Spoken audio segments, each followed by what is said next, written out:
Hello guys, so welcome to my channel. इसके पिछले वाले वीडियो में हम लोग अल्सर पढ़ रहे थे, जिसमें कि अल्सर में हम लोगों ने पढ़ लिया था कि वो क्या होता है, क्यों होता है, उसका मैकेनिज्म ऑफ एक्शन क्या है और उसमें कौन कौन से ड्रग्स यूज़ किए जाते हैं। जैसे कि क्लासिफिकेशन ऑफ ड्रग्स में हमने पढ़ा था कि एक एसिड को, जो एसिड हम लोग का सीक्रेट हो रहा है उसको इनहिबिट करके हम लोग अल्सर को ठीक कर सकते हैं।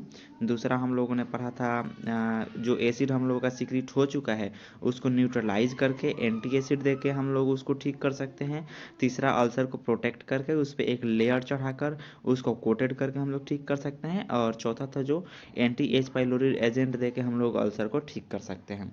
अब हम लोग इस वीडियो में इसी चीज़ को एक्सप्लेन में पढ़ेंगे कि हम लोग का कौन सा ड्रग कैसे काम करता है, कौन सा ड्रग प्रो ड्रग होता है, कौन सा ज़्यादा पावरफुल होता है और कब देना चाहिए, किस मतलब अगर हम लोग एसिड के सिक्रेशन को इनहिबिट कर रहे हैं तो कौन सा ड्रग बेटर होगा। ये हम लोग इसका पूरा एक्सप्लेन करके आज के इस वीडियो में पढ़ेंगे। तो चलिए देखते हैं, स्टार्ट करते हैं इस वीडियो को। ओके।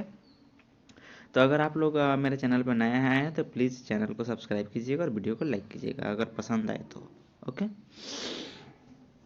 तो देखिए, हम लोग को सबसे पहले क्या पढ़ना होता है, ड्रग डिक्रीजिंग एसिड सिक्रेशन। जो हम लोग का स्टोमक में एसिड सिक्रेट हो रहा है उसको क्या करना है, उसको स्टिमुलेट करके उसके एसिड के सिक्रेशन को इनहिबिट करके हम लोग अल्सर को क्या कर सकते हैं, ट्रीट कर सकते हैं। ओके। तो यहाँ पे सबसे पहले उसको कैसे एसिड के सिक्रेशन को हम लोग इनहिबिट करेंगे, प्रोटोन पंप इनहिबिटर्स के द्वारा। आप लोगों को ये भी पता है कि हम लोग का जो प्रोटोन पंप होता है उसी के थ्रू हम लोग का जो एसिड का सिक्रेशन होता है। ठीक। तो अगर हम प्रोटोन पंप इनहिबिटर्स यूज करेंगे तो प्रोटोन पंप इनहिबिट होने लगेगा, जिसके थ्रू हम लोग का एसिड का सिक्रेशन और भी ज़्यादा कम होने लगेगा, जिससे कि अल्सर होने का चांस खत्म होने लगेगा। ठीक। तो प्रोटोन पंप इनहिबिटर्स के ये कुछ पॉइंट्स दिए गए हैं, यहाँ पे आप इसके पॉइंट्स को देखिए। एक मिनट रुकिए आप। तो देखिए यहाँ पर सबसे पहले प्रोटोन पंप इनहिबिटर्स में कुछ ड्रग्स आते हैं। यहाँ पे आप उसका नाम याद रखिएगा जिसके लास्ट में जोल है। ठीक। जैसे ओमेप्राजोल, इसोमेप्राजोल। ठीक। यही सब ड्रग्स आते हैं प्रोटोन पंप इनहिबिटर्स में। तो यहाँ पे सबसे पहला पॉइंट है, omeprazole is the first line drug. जो हम लोग का ओमेप्राजोल होता है प्रोटोन पंप इनहिबिटर्स में आपका फर्स्ट लाइन ड्रग होता है, मतलब कि एक प्रो ड्रग होता है। ज़्यादातर केस में हम लोग ओमेप्राजोल ही यूज करते हैं अगर प्रोटोन पंप को इनहिबिट करना हो तो। और यहाँ पर दूसरा भी हो गया, प्रो ड्रग होता है, फर्स्ट लाइन ड्रग होता है, सबसे पहले इसी को प्रेफर किया जाता है। जो तीसरा पॉइंट है, lansoprazole is more potent than omeprazole and safest PPI in pregnancy. जब हम लोग प्रेगनेंसी के ड्यूरिंग अगर हम लोग मतलब किसी पेशेंट को ड्रग प्रेफर करना होगा तो उसको हम लोग लेंसेप्राजोल हम लोग प्रेफर करेंगे, ये मतलब हाईली पोटेंट भी होता है। चौथा पॉइंट है, rabeprazole is the most potent and long acting PPI. अगर हम लोग को बहुत ज़्यादा देर तक जैसे कि हम लोग को पता है कि इस पेशेंट को क्या है, अल्सर। 1 मिनट। तो चलिए देखिए यहाँ पर, जैसे कि हम लोग को पता है कि किसी पेशेंट को हम लोग का अल्सर है, वो अभी नॉर्मल है, तो उसके लिए हम लोग रेबेप्राजोल यूज़ करेंगे। अगर कोई पेशेंट ज़्यादा इमरजेंसी केस में आ रहा है उसके लिए हम लोग ओमेप्राजोल यूज़ करेंगे। इसका एमओए क्या है, जैसे हम लोग का प्रोटोन पंप इनहिबिटर्स होता है उसका एमओए क्या है, वो किस तरह काम करता है। तो ये जो काम करता है वो हम लोग का प्रोटोन पंप होता है उसको इनहिबिट करके ये जितने भी ड्रग्स हैं ये काम करते हैं। ठीक। These drugs have short half life, मतलब ये जो हम लोग का ड्रग है proton pump inhibitors, omeprazole, इसेमेप्राजोल, lansoprazole, ये जो हम लोग का ड्रग्स है इसका मतलब शॉर्ट टर्म हाफ लाइफ होता है, लगभग 1.5 घंटे का होता है। और ये जो वर्क करता है 24 आवर्स के लिए वर्क करता है, मतलब 24 आवर्स तक एसिड के सिक्रेशन को क्या करता है, इनहिबिट करके रखता है। इसके बाद ये दवा उतना काम नहीं करता है। ठीक। चलिए, यहाँ तक हम लोगों ने पढ़ लिया था। अब इसका नेक्स्ट पॉइंट है, PPI are given orally in early morning. अगर हम लोग जो पीपीआई ड्रग होता है अगर उसको हम लोग इम्पटी स्टमक मतलब खाली पेट सुबह में दें तो ये ज़्यादा वर्क करेगा। कैसे, अगर हम लोग खाना पीना खा लिए रहेंगे तो उसमें जो होता है ड्रग का एब्जॉर्प्शन रेट घट जाता है, जिसके थ्रू हम लोग का ड्रग उतना काम नहीं कर पाता है। इसलिए हम लोग इसको ज़्यादातर इम्पटी स्टमक ही ज़्यादातर प्रेफर करते हैं, इस तरह ये ज़्यादा काम करता है। ठीक। और इसमें जो मेन ड्रग्स आता है जैसे कि पेंटोप्राजोल हो गया, इसेमेप्राजोल हो गया, लेंसोप्राजोल हो गया, ये बेसिकली आईवी रूट्स के थ्रू दिया जाता है, मतलब कि डायरेक्ट नस में इंजेक्ट किया जाता है, जिसके थ्रू ये ज़्यादा वर्क करता है। अब इसका फार्माकोकाइनेटिक्स क्या है, ये बेसिकली किस तरह वर्क करता है हमारे बॉडी में जाकर, इसको देखिए। It is inactive at neutral pH, मतलब जो पीएच होता है अगर वो न्यूट्रल है तो वो उस टाइम इनएक्टिव रहेगा। और बेसिकली हमारे बॉडी में जाकर ये जो ड्रग होता है वो 2 पार्ट्स में कन्वर्ट हो जाता है। एक आता है सल्फेनिक एसिड, दूसरा सल्फेनामाइड। तो जो सल्फेनिक एसिड होता है वो तो लगभग उतना काम नहीं करता है, बट जो सल्फेनामाइड है ये वर्क करता है। कैसे वर्क करता है? जो हम लोग का 5H ग्रुप होता है ना, ये उसके साथ जाकर रिएक्ट करता है, उसके बाद इनएक्टिव, मतलब उसके बाद ये इनएक्टिव करने लगता है। हमारा जो प्रोटॉन पंप होता है ना उसको इनएक्टिव करने लगता है। इसी तरह ये सल्फेनामाइड जाकर हम लोग का बेसिकली वर्क करता है। जितने भी हम लोग का प्रोटॉन पंप इनहिबिटर्स होगा वो 2 ही पार्ट में आगे जाकर कन्वर्ट होगा, एक सल्फेनिक एसिड में, एक सल्फेनामाइड में। तो जो सल्फेनामाइड है वो हम लोग का 5H ग्रुप के साथ जाके प्रोटॉन पंप को क्या करने लगेगा? इनहिबिट करने लगेगा। अब यहाँ पर है these drugs are weak bases. जो हम लोग का प्रोटॉन पंप इनहिबिटर्स होता है वो ज़्यादातर वीक बेस होता है, और ये can be destroyed gastric acid. जो हम लोग का गैस्ट्रिक एसिड होता है उसको डिस्ट्रॉय करता है। कैसे? इनटोरेट कोटेड फॉर्म्स। जैसे कि हम लोग का नहीं बोला मैंने कि हम लोग को कोटिंग करने लगता है, मतलब एक परत चढ़ा देगा जिसके थ्रू वो लगभग उतना डिस्ट्रॉय नहीं कर पाएगा, तो वो भी उतना वर्क नहीं कर पाएगा उस तरह प्रॉपरली, इसलिए उसको सुरक्षा भी प्रदान हो जाएगा इसके थ्रू। ठीक, ये इसी तरह वर्क करता है। तो इसका मेन फार्माकोकाइनेटिक्स में हम लोग का यही पढ़ना है कि हम लोग का जो ड्रग स्टमक के अंदर चला गया था ये 2 पार्ट में टूट जाएगा, एक सल्फेनिक एसिड में, एक सल्फेनामाइड में। तो जो हम लोग का सल्फेनामाइड होता है वो हमारे प्रोटॉन पंप्स को इनहिबिट करता है। तो चलिए इसके नेक्स्ट पार्ट को देखते हैं कि इसमें क्या है। ओके, तो देखिए इसका बेसिकली साइड इफेक्ट देख लीजिए। तो इसका साइड इफेक्ट होता है गाइनोकेमेस्ट्रिया। अब ये जैसे प्रोटॉन पंप इनहिबिटर्स का कुछ साइड इफेक्ट्स होता है। अब जैसे देखिए कि अगर कोई लड़का ये दवा खा रहा है, ठीक, तो उसका जो ब्रेस्ट होता है वो ज़्यादातर मतलब आगे बढ़ने लगता है लड़कियों की तरह। ठीक, तो ये इसका साइड इफेक्ट है। इरेक्टाइल डिस्फंक्शन हो जाता है। इरेक्टाइल डिस्फंक्शन मतलब हम लोग समझ रहे हैं ना कि हम लोग का जो पेनिस होता है वो ठीक से वर्क नहीं करेगा, उसमें ब्लड फ्लो ठीक से नहीं होगा, तो इसलिए वो ठीक से वर्क नहीं करेगा। ठीक, इसी तरह इसका ये कुछ साइड इफेक्ट्स हैं जो कि पीपीआई में इसका साइड इफेक्ट्स होता है। अब जो हम लोग का 2 नंबर ड्रग था जो हम लोग का एसिड के सिक्रेशन को कम कर रहा था, 2 नंबर में ड्रग था हम लोग का एस्टी हिस्टामिनिक्स, मतलब कि जो हिस्टामिन होता है उसको ब्लॉक करने का काम करेगा। ठीक, H2 हिस्टामिनिक मतलब इसको H2 रिसेप्टर ऐसे भी बोल सकते हैं। तो इसमें जो ड्रग्स आते हैं जैसे सिमेटिडिन, रानिटिडिन, फेमोटिडिन, लोक्साटिडिन, जितना भी टिडिन टिडिन टिडिन टिडिन लास्ट में होगा आप लोग समझ जाइएगा वो H2 एंटी हिस्टामिनिक एजेंट से हैं। ठीक, अब ये कैसे वर्क करता है? अब यहाँ पे देखिए, जैसे कि हम लोग का हिस्टामिन हो गया। अब जो हमारे बॉडी में अगर हिस्टामिन हो गया तो ये बेसिकली क्या करेगा? हम लोग का बॉडी के अंदर जाएगा, H2 रिसेप्टर के साथ बाइंड करेगा और पेरेंटियल सेल के साथ वो एसिड हम लोग का सिक्रेशन करना क्या करेगा? शुरू कर देगा। ये तो हम लोग का हिस्टामिन करता है। और ये मान लीजिए यहाँ पे एसिड सिक्रेशन शुरू हो गया, तो हम लोग क्या करना है? एसिड की सिक्रेशन को कम करना है। तो इसके थ्रू हम लोग ये एजेंट्स देंगे, तो सिमेटिडिन, रानिटिडिन, फेमोटिडिन, लोक्साटिडिन। अब ये एजेंट जाएगा ना तो ये H2 रिसेप्टर के साथ बाइंड हो जाएगा। तो ये क्या है? H2 रिसेप्टर एंटागोनिस्ट है। तो ये H2 रिसेप्टर के साथ ही बाइंड हो जाएगा, तो ये इसके वर्क को ही इनहिबिट कर देगा। तो हम लोग का जो एसिड का सिक्रेशन है वही नहीं होगा। ठीक, तो ये बेसिकली इसी तरह वर्क करता है। ये इसका MOA हो गया H2 एंटा हिस्टामिनिक्स का। अब यहाँ पे कुछ पॉइंट्स इसका दिया गया है, आप उसका पॉइंट्स देख लीजिए। ओके, देखिए यहाँ पे पहला पॉइंट है H2 blockers are usually given for 6 to 2 weeks. जो हम लोगों का H2 रिसेप्टर है वो बेसिकली लॉन्ग टर्म के लिए भी यूज़ किया जाता है, जैसे 6 to 8 वीक्स के लिए यूज़ किया जाता है। इसमें याद भी रखना पड़ता है कि हमने कब आपको ड्रग दिया था, कब ड्रग नहीं दिया था, उसके बाद कब इसको देना है। लगभग ये लॉन्ग टर्म के लिए यूज़ किया जाता है। These drugs competitively inhibit H2 receptor in parietal cell. जो हम लोग जैसे कि हमने बताया कि हम लोग जो हिस्टामिन है ये हमारे बॉडी में जाता है और H2 रिसेप्टर के साथ बाइंड हो जाता है और H2 रिसेप्टर के साथ ही एसिड सिक्रेशन करता है। ठीक, तो जो हम लोग का ड्रग होता है ना बेसिकली पेरेंटियल सेल में H2 रिसेप्टर को ही इनहिबिट करने लगता है, जैसे कि हम लोग का एसिड सिक्रेशन होगा ही नहीं होगा। ओके, जो हम लोग का थर्ड पॉइंट है these drugs are less potent than PPI. ये जो ड्रग होता है हम लोग को पीपीआई के मतलब कंपेयर में लेस पोटेंट होता है। Okay, cimetidine is pro type drugs. जो हम लोग का सिमेटिडिन है ज़्यादातर जैसे कि अगर हम लोग को देना है, हम लोग को पता है किसी पेशेंट को क्या अल्सर हुआ है, अगर उसको हम लोगों को ड्रग प्रेफर करना हो तो हम लोग सिमेटिडिन ज़्यादा प्रेफर करेंगे। अब क्यों सिमेटिडिन प्रेफर करेंगे तो इसके ऊपर भी मैंने कुछ लिखा होगा, आप लोग इसे ध्यान से देखिए।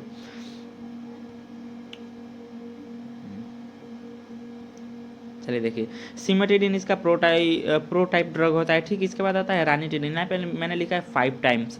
5 टाइम्स मतलब ये होता है सिमेटिडिन के कंपेयर में रानिटिडिन 5 टाइम्स ज़्यादा पोटेंट होता है। ठीक, और यही फेमोटिडिन पे मैंने 8 टाइम्स लिखा है। तो सिमेटिडिन के कंपेयर में फेमोटिडिन 8 टाइम्स मोर पोटेंट होता है, मतलब 8 टाइम्स ज़्यादा पावरफुल होता है फेमोरेटिडिन। बेसिकली इसको हम लोगों को आगे पढ़ना है, बट आप लोग इतना याद रखिएगा H2 एंटीहिस्टामिनिक्स में हम लोग का जो सिमेटिडिन आता है ये हम लोग का प्रो ड्रग होता है और ज़्यादातर यही प्रेफर किया जाता है। ओके चलिए,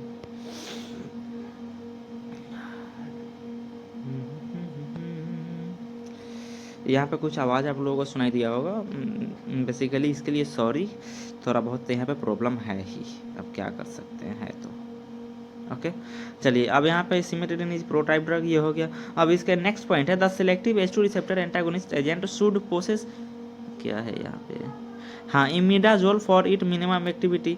लगभग हम लोगों का जो जैसे पता है ना, हम लोगों का जैसे रिंग प्रेजेंट होता है, ठीक, हर एक ड्रग में हर एक रिंग प्रेजेंट होता है, ज़्यादातर हम लोग का ड्रग में इमिडाजोल रिंग प्रेजेंट होता है, यही इसमें लिखा। Cimetidine, ranitidine and famotidine are also available for intravenous administration. जो हम लोग का बेसिकली H2 एंटी हिस्टामिनिक्स है, बेसिकली IV के लिए अभी भी प्रेजेंट है, IV में ही बेसिकली दिया जाता है सिमेटिडिन। सिमेटिडिन आपका प्रोडक्ट होता है, ज़्यादातर केस में सिमेटिडिन को ही प्रेफर किया जाता है। अब जो H2 एंटी हिस्टामिनिक्स है उसको कहाँ कहाँ यूज़ किया जाता है, पेप्टिक अल्सर में यूज़ किया जाता है, JDS में यूज़ किया जाता है। ये बेसिकली हम लोग का क्वेश्चन पूछता है, जीपेट में भी पूछ देगा, अगर कोई ऑब्जेक्टिव से भी आ रहा है तो इसमें ये पूछ देगा जोलिंगर एलिसन सिंड्रोम में हम लोग का कौन सा ड्रग प्रेफर किया जाएगा, तो H2 रिसेप्टर दिया जाएगा या फिर सिमेटिडिन दे देगा, रानिटिडिन दे देगा। तो ये आप लोगों को याद रहना चाहिए। Specific for H2 don't inhibit H1 and H3 receptor. जो हम लोग का ये ड्रग है, जैसे हम लोग किस पेशेंट को सिमेटिडिन दिए हैं तो बेसिकली H2 रिसेप्टर को ही इनहिबिट करेगा, ठीक, ना कि वो H1 और H3 रिसेप्टर को, उन लोगों का तो अलग काम है, ठीक, तो उन लोगों को तो इनहिबिट करना भी नहीं चाहिए। ओके, और यही दिया गया है इसका बेसिकली यूजेज। अब इसका नेक्स्ट ड्रग हम लोग देख लेते हैं। हम लोग एसिड के सिक्रेशन को कम कर रहे हैं, तो उसमें हम लोग का थर्ड पॉइंट क्या आ गया, एंटीकोलिनर्जिक। हम लोग एंटीकोलिनर्जिक एजेंट देकर हम लोग एसिड के सिक्रेशन को क्या कर सकते हैं, कम कर सकते हैं। ओके, तो इसमें कौन कौन सा हम लोग का ड्रग आता है, यहाँ पे इसका ड्रग आता है पिरेंजेपाइन आ गया, टेलेंजेपाइन आ गया, ठीक, ऑक्सीफेनोनियम आ गया, ऑक्सीफेनोनियम। ओके, अब यहाँ पे देखिए मेन ड्रग आता है जब atropine drug reduce the volume of gastric juice without raising it's pH. सबसे मेन पॉइंट इसमें यही आता है कि हम लोग का अदर जो ड्रग है ना वो पीएच पे डिपेंड करता है, ठीक, और जो हम लोग का एंटीकोलिनर्जिक ड्रग होता है ना वो पीएच पे डिपेंड नहीं करता है, वो पीएच पे बिना डिपेंड किए भी अपना जो क्या करता है, अपना जो वर्क होता है वो अपना वर्क करता है। Pirenzepine and telenzepine are selective M one blocker that is preference anti muscarinic agent for peptic ulcer. हम लोग इसके पिछले वीडियो में जब पढ़ा था तो उसमें हमने बताया था कि जो M1 रिसेप्टर होता है बेसिकली अपना मेन रोल प्ले करता है किसमें, अल्सर में, ठीक। तो जो हम लोग का एंटीकोलिनर्जिक एजेंट्स जो होता है ना वो M1 रिसेप्टर को ही ब्लॉक करता है, जैसे कि पिरेंजेपाइन और टेलेंजेपाइन हो गया, वो बेसिकली M1 रिसेप्टर को ब्लॉक कर देगा, जिसके थ्रू हम लोग का जो एसिड का सिक्रेशन है वो क्या होगा, कम होगा। इसका नेक्स्ट पॉइंट है anticholinergic drug are not commonly used because its low efficiency. मतलब हम लोग का जो एंटीकोलिनर्जिक से बेसिकली बहुत ही कम यूज़ किया जाता है, उतना यूज नहीं किया जा सकता है। ज़्यादातर यूज में हम लोगों को PPI यूज़ किया जाता है और उसके बाद H2 ब्लॉकर्स यूज़ किया जाता है, ठीक, H2 रिसेप्टर ब्लॉकर्स, यही ज़्यादातर यूज़ किया जाता है। एंटीकोलिनर्जिक नाम मात्रा में यूज़ किया जाता है और यूज भी किया जाता है तो रेयर केस में यूज़ किया जाता है, जिसमें कि हम लोगों का इसका एक ही बेनिफिट इसमें दिख रहा है कि ये pH पर डिपेंड नहीं करता है। ओके, हम लोग का जो नेक्स्ट पॉइंट है वो है प्रोस्टाग्लैंडिन एनालॉग। ओके, मैंने इसके बारे में बताया भी कि जो हम लोग का प्रोस्टाग्लैंडिन होता है ये तो बेसिकली हम लोग का हेल्प करता है अल्सर को ट्रीट करने में। कैसे, जो हम लोग का प्रोस्टाग्लैंडिन होता है वो बेसिकली हम लोग का जो एस्टोमक हो गया ना, इसमें एक लाइनिंग म्यूकस जो होता है वो जनरेट करता है, जिसमें कि हम लोग का अल्सर नहीं हो, हम लोग का जो एसिड हो वो ना मात्रा को इस पे इफेक्ट करे, हम लोग का इनर लाइनिंग जो हम लोग का स्टोमक का इनर लाइनिंग है उस पर ना मात्रा का इफेक्ट करे, जिसके थ्रू हम लोग का अल्सर कॉजेज ना हो। तो जो प्रोस्टाग्लैंडिन एंटागोनिस्ट तो हम लोग यूज करेंगे नहीं, हम लोग एनालॉग यूज करेंगे। एनालॉग जो कि इसके ही जो प्रोसेस होता है ना प्रोस्टाग्लैंडिन का उसको इनहिबिट करेगा, ठीक। तो इसमें जो ड्रग्स यूज किया जाता है मिसोप्रेस्टोल यूज किया जाता है, ठीक, ये देखिए PGE1 एनालॉग है। ओके, इनप्रेस्टोल यूज किया जाता है, उसके बाद रियोप्रेस्टोल यूज किया जाता है जो PGET एनालॉग है। बेसिकली इसमें 2-3 ड्रग यूज किया जाता है, एक होता है PGE1, PGE2 एंड PGI2। ये जो होता है हम लोग का गैस्ट्रिक म्यूकोसा में प्रेजेंट होता है। एक मिनट, तो जो हम लोगों का प्रोस्टाग्लैंडिन होता है ये बेसिकली हम लोग का स्टोमक में क्या करता है, एक इनर लाइनिंग जनरेट करता है, एक म्यूकस जनरेट करता है, जिसके थ्रू ये हम लोग को प्रोटेक्ट करता है।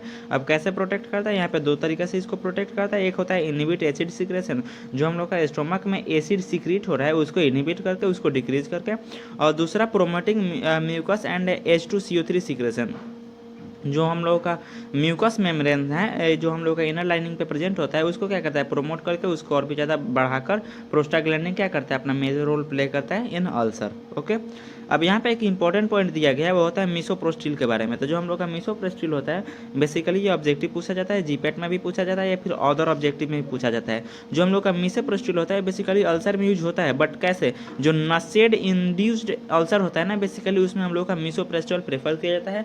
और जो मिसोप्रोस्टिल होता है वो कि कौन से क्लास का ड्रग होता है, वो होता है प्रोस्टाग्लैंडिन एनालॉग टाइप का ड्रग। ओके, तो हम लोग का नेक्स्ट टाइप में ड्रग में हम लोगों का पढ़ना है, जैसे कि हम लोग ये तो पढ़ लिए कि एसिड के सिक्रेशन को डिक्रीज कैसे करें। अब दूसरा हम लोग का पढ़ना है कि जो हम लोग का एसिड जो सिक्रीट हो गया है, जैसे कि हम लोग का एसिड सिक्रीट हो गया है हम लोग के स्टमक में, ठीक, तो इसको न्यूट्रलाइज कैसे करें, इसको ख़त्म कैसे करें। अब कुछ कर तो सकते नहीं है अगर वो प्रोड्यूस हो चुका है तो इसको न्यूट्रलाइज करने के लिए हम लोग एंटी एसिड का यूज करते हैं। अब एंटी एसिड का कुछ पॉइंट देखिए, they don't decrease acid production. जो हम लोग का एंटी एसिड यूज करते हैं, कितना लोगों का मन में भ्रम होता है कि वो एसिड के प्रोडक्शन को डिक्रीज करता है, बट ऐसा नहीं है। एसिड के प्रोडक्शन को इस पर डिक्रीज नहीं करता है हम लोग का एंटासिड, इस पर कोई इफेक्ट नहीं करता है। दे न्यूट्रलाइज गैस्ट्रिक एसिड, जो हम लोग का एसिड ऑलरेडी उसमें प्रोड्यूस हो चुका है उसको क्या करेगा, न्यूट्रलाइज करेगा। जो हम लोग का एसिड है, एसिड का पीएच कितना होता है, 7 से कम होता है, उसको न्यूट्रलाइज करने के लिए कम से कम हम लोगों को 7 करना होगा। अगर 7 से ऊपर हो गया वो तो बेस में चला जाएगा।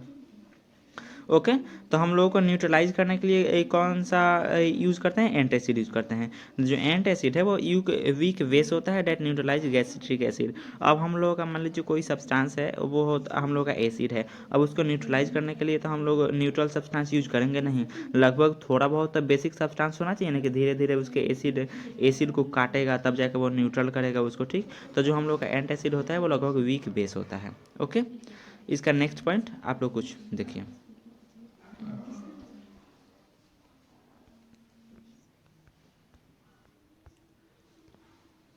चलिए देखिए कौन कौन सा आइडियल प्रॉपर्टीज होना चाहिए एंटासिड का हमारा, इनसॉल्युबल इन वाटर, वाटर में इनसॉल्युबल होना चाहिए। अगर वो जाकर सॉल्युबल हो जाए तो फिर क्या ही अपना क्या रोल प्ले करेगा, ठीक, अगर वो काम भी नहीं कर पाएगा ठीक से। फाइन पार्टिकल जितना ज़्यादा वो उसका पार्टिकल्स जो होगा फाइन होगा, छोटा छोटा होगा, उतना ही ज़्यादा वो एब्जॉर्ब होगा हम लोगों के पेट में, उतना ही ज़्यादा अपना इफेक्ट दिखा पाएगा। शुड नॉट बी एब्जॉर्बेबल, अब वो कहीं भी जाकर तो एब्जॉर्ब होना भी नहीं चाहिए, ठीक।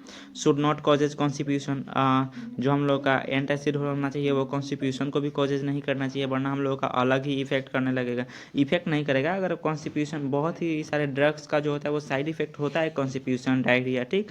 तो ऐसा नहीं होना चाहिए कि हम लोग का जो एंटासिड है वो कॉन्स्टिट्यूशन को कॉजेज करे, ठीक। Should not causes systematic acid, अब ऐसा भी नहीं कि जैसे कि हम लोग का सिस्टमेटिक एसिड एंटासिड्स कॉज करे। अब जैसे कि हम लोग का जो बॉडी हो गया अब उसके अकॉर्डिंग ही अपना पीएच बदलने लगे तो कहाँ जाके अपना स्टोमक में अपना वर्क कर पाएगा एंटासिड, ठीक। तो वो सिस्टमेटिक एसिड्स भी नहीं होना चाहिए। Should be insoluble and capable for neutralising acid, जो हम लोग का एंटासिड होना चाहिए कम से कम उतना तो कैपेबल होना ही चाहिए कि वो जाके हमारे स्टोमक में जो एसिड्स है उसको क्या करें, न्यूट्रलाइज करें। हम लोग इसीलिए इसका यूज भी कर रहे हैं। Should not be liberated CO2, यही सब बेसिकली इसमें लिखा हुआ है। Should not disturb acid base balance of body, यही इसमें लिखा हुआ है कि हम लोग का जो एसिड बेस बैलेंस है हमारे बॉडी में उसको डैमेज नहीं करना चाहिए, उस पर कोई इफेक्ट नहीं करना चाहिए, वरना हम लोग के बॉडी में कोई और भी दिक्कत आ सकता है, ठीक। The antacid should not causes a large evolution gastric, the antacid should not be A laxative और शुड नॉट कॉजेज कॉन्स्टिपेशन, यही है कि इसका साइड इफेक्ट नहीं होना चाहिए हम लोग का कॉन्स्टिपेशन, यही मेन एंटासिड्स होना चाहिए। एंटासिड्स का आइडियल कैरेक्टरिस्टिक यही हुआ, ठीक। अब टाइप्स देख लीजिए कितने टाइप्स का हम लोग का एंटासिड्स होता है, ठीक। तो जो हम लोग का एंटासिड होता है वो लगभग 2 टाइप का होता है, एक सिस्टमेटिक होता है, एक नॉन सिस्टमेटिक होता है। जैसे कि हम लोग ने बताया कि सिस्टमेटिक क्या होता है, जो सिस्टमेटिक एसिड्स होता है वो हम लोग के बॉडी में जाता है और हमारा बॉडी का जो पीएच होता है ना उसके अकॉर्डिंग ही अपना पीएच बदलने लगता है, उधर ही काम करने लगता है। तो इसलिए सिस्टमेटिक ड्रग को हम लोग ज़्यादातर यूज़ नहीं करते हैं। और जो नॉन सिस्टमेटिक है हम लोग का जो बॉडी में एसिड बेस बैलेंस है उस पर कोई इफेक्ट नहीं करता है, ये डायरेक्ट जाके अपना वर्क करता है, इसलिए हम लोग ज़्यादातर नॉन सिस्टमेटिक ड्रग को ही प्रेफर करते हैं। तो जो हम लोग का सिस्टमेटिक होता है ये कैसे वर्क करता है, सिस्टमेटिक एंटासिड। तो यहाँ पे लिखा है ऑब्जॉर्ब सिस्टमेटिकली, हम लोग का जो एंटासिड्स होगा वो हम लोग सिस्टम के अकॉर्डिंग हम लोग का एब्जॉर्ब होगा। डिस्टर्ब एसिड बेस बैलेंस, जैसे कि मैंने बताया कि ये डिस्टर्ब कर देता है हमारे एसिड बेस बैलेंस को। इसमें दो ड्रग आते हैं, दो ही ड्रग आते हैं, ज़्यादा ड्रग नहीं आते हैं। एक आता है सोडियम हाइड्रोक्साइड, दूसरा आता है सोडियम साइट्रेट। ठीक, और जो हम लोग का नॉन सिस्टमेटिक होता है ये पुअरली एब्जॉर्ब होता है, बेसिक ये हम लोग का एसिड बेस बैलेंस को भी डिस्टर्ब नहीं करता है। इसमें एग्जांपल्स में क्या आता है, जैसे मैग्नीशियम हाइड्रोक्साइड हो गया, एल्युमिनियम हाइड्रोक्साइड हो गया, कैल्शियम कार्बोनेट हो गया। ज़्यादातर केस में हम लोग नॉन सिस्टमेटिक एंटासिड्स का ही यूज़ करते हैं अगर हम लोग के स्टोमक में एसिड्स हो गया उसको न्यूट्रलाइज करने के लिए। यहाँ पे देखिए डायरिया लिखा है, जो हम लोग का मैग्नीशियम हाइड्रोक्साइड है ना, इसका एडवर्स इफेक्ट है। एडवर्स इफेक्ट क्या है, वो होता है डायरिया होता है। ठीक, जैसे कि अगर आप जहाँ भी मैग्नीशियम देखिएगा तो वो डायरिया कॉजेज करेगा, और जहाँ भी एल्युमिनियम देखिएगा वो कॉन्स्टिपेशन कॉजेज करेगा। ठीक, तो ये हो गया एंटासिड्स। एंटासिड्स किस लिए यूज़ करते हैं, तो हमारे जो बॉडी में स्टमक में प्रेजेंट होता है एसिड्स उसको न्यूट्रलाइज करने के लिए। यहाँ पे एक पॉइंट और इसका दिया गया है, वो क्या देखिए, magnesium trisilicate is consider to be better than antacids and aluminium hydroxide due to following reaction. Same उसके बारे में ही लिखा गया कि वो कैसे वर्क करता है, और ये इसका मेन ड्रग्स होता है। आप लोग याद रखिएगा, इसका ड्रग्स का नाम भी याद रखिएगा, सिस्टमेटिक और नॉन सिस्टमेटिक। थर्ड पॉइंट में हम लोग यूज़ करते हैं अल्सर प्रोटेक्टिव एजेंट्स। जो हम लोग का प्रोटेक्टिव एजेंट्स होता है उसको प्रोटेक्ट कैसे करेगा, तो मैंने इसके पिछले वाले वीडियो में बताया था, जब इसका टाइप पढ़ा रहा था उस टाइम हमने बता रखा होगा कि वो कोटिंग करके, जैसे कि हम लोग का जो अल्सर कॉजेज हो गया उसको एक कोटिंग करके उसको बचाने के लिए, एसिड से बचाने के लिए हम लोग उसको और अल्सर प्रोटेक्टिव एजेंट्स को यूज़ करते हैं। This drug a form a covering over the ulcer bed. जो हम लोग का अल्सर बेड होता है ना उसके ऊपर एक कवर लेयर कर देता है जिसके थ्रू वो उसको प्रिवेंट करता है, ठीक, बचाता है। यहाँ पर लगभग दो ड्रग यूज़ किया जाता है, एक सुक्रालफेट यूज़ किया जाता है, एक CVS यूज़ किया जाता है। इसमें भी ज़्यादा ड्रग हम लोग को यूज़ करना होता नहीं है। ओके, तो चलिए यहाँ पे देखिए, जो हम लोग का सुक्रालफेट होता है it is a complex of aluminium hydroxide and sulphate sucrose. जो हम लोग का सुक्रालफेट होता है वो बेसिकली टू कंपोनेंट से मिलकर बना होता है, एक होता है एल्युमिनियम हाइड्रोक्साइड, दूसरा होता है सल्फेट सुक्रोज, और इसका साइड इफेक्ट कॉन्स्टिपेशन होता है। हम लोग ज़्यादातर यही मानते हैं ना कि हम लोग जो कोई भी ड्रग लें उसका साइड इफेक्ट डायरिया हो जाए बट कॉन्स्टिपेशन ना हो। कॉन्स्टिपेशन के चलते हम लोग का बहुत ही ज़्यादा जो हम लोग का ड्रग होता है उसका इफेक्ट बहुत ही ज़्यादा कम हो जाता है। ठीक, जो हम लोग का 2 नंबर में ड्रग यूज करते हैं कोलाइडल बिस्मथ सबसाइट्रेट CBS में भी बेसिकली वही होता है। इसमें भी डायरिया जैसे एडवर्स इफेक्ट में यहाँ पे देखिएगा ब्लैकनिंग ऑफ टोंग्यू एंड एस्ट्रूल। जो हम लोग का एस्ट्रूल और जीभ होता है वो क्या होता है, ज़्यादातर काला टाइप होता है। बिस्मथ टॉक्सिसिटी ज़्यादातर इफेक्ट करता है। और ये कैसे वर्क करता है मैंने आपको बता दिया। अब इसके आगे हम लोग को एक ही पॉइंट पढ़ना है, वो होता है ulcer healing drugs. Ulcer healing drugs में हम लोग ना ज़्यादातर एक ड्रग होता है, वो क्या होता है कार्बनजोलिन सोडियम। ठीक, ये कहाँ से होता है, ये हम लोग का लिक्विड राइस से ऑब्टेन किया जाता है। लिक्विड राइस को जो रूट होता है उसके थ्रू हम लोग इसको ऑब्टेन करते हैं। लिक्विड राइस के बारे में हमने इसके पहले बताया था जब कफ चैप्टर चल रहा था ना, तब कफ में जैसे कि जो फेरिंगल टाइप्स का कफ्स होता है उसको ठीक करने के लिए हम लिक्विड राइस प्रेफर करते हैं। तो इसलिए इसको भी आप लोग याद रखिएगा। जो ये जो अल्सर हीलिंग्स ड्रग है वो कहाँ से बेसिकली ऑब्टेन किए जाते हैं, वो लिकोराइस के रूट से बेसिकली ऑब्टेन किए जाते हैं। Steroidal drug having mineralocorticoid action, example में क्या है सोडियम एंड वाटर रिटेंशन। ठीक, इंक्रीज म्यूकस प्रोडक्शन। जो हम लोग का ये जो अल्सर हीलिंग ड्रग्स है ये बेसिकली क्या करते हैं, हम लोग स्टोमक में जाते हैं, म्यूकस प्रोडक्शन को और भी ज़्यादा क्या करते हैं, उसको इंक्रीज कर देते हैं। उसके बाद क्या होता है, increase life span of gastric cells. जो हम लोग का गैस्ट्रिक सेल्स होता है उसका जो होता है लाइफ स्पेम और भी ज़्यादा बढ़ जाता है। यही मेन ड्रग्स इसमें इस चैप्टर में हम लोग को पढ़ना था जो अल्सर में यूज़ किए जाते हैं। ये इसका पूरा एक्सप्लेनेशन वीडियो हो गया। ठीक, और इसके पहले हमने बता रखा होगा अल्सर के बारे में, अल्सर क्यों होता है, क्या होता है, कैसे होता है, मैकेनिज्म ऑफ एक्शन क्या है, और उसको ट्रीट करने के लिए कौन से टाइप्स का यूज़ किया जाता है ड्रग। ठीक, तो चलिए मिलते हैं नेक्स्ट वीडियो में। Thank you.